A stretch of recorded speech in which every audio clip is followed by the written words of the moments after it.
Hi there, Serdar Yegalov here for InfoWorld at IDG. In this episode of Smart Go, we're going to take a look at the for loop construction and all the forms it can take in the Go language.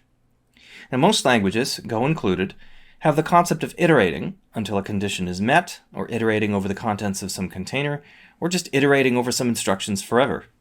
Go has all three of these in a single construction called the for loop.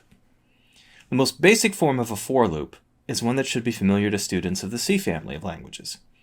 We start by assigning a variable to a counter variable, provide a condition for the continuation of the loop, and then some operation to perform on the counter variable at each step. In this example, we start with 0, we go to 100, and we add 1 at each step along the way. The body of the loop increments the value of total by the amount of the loop counter at each step of the loop.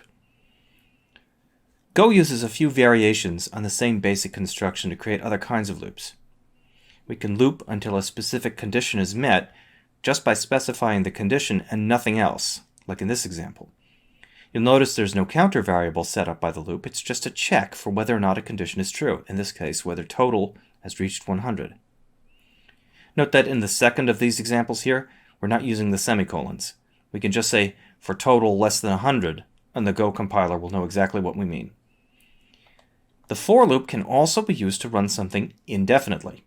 By just saying for with no conditions, everything within the body of the loop will run until otherwise interrupted. In this example, the only interruption we can perform is a Control-C, or some other forcible termination of the program. But if we want, we can exit from an indefinite for loop with the break keyword. In this example, we keep a running counter within the loop, and we use break to exit the loop when the counter reaches 100.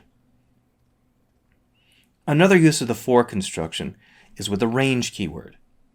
Range takes some iterable and unpacks each element from it into two variables, an index value and the element itself. With for, we can iterate through those elements like so. Here, I is the index, and v is the value for each of the elements in the Fibo array. We can also use break to exit this loop prematurely if we need to, as per the second example. That's it for this quick tour of the for construction in the Go language. If you liked it, leave a comment below. Don't forget to subscribe to the IDG Tech Talk channel on YouTube. And for more Smart Go and more Dev with Serdar, be sure to follow me on Facebook, YouTube, and Infoworld.com.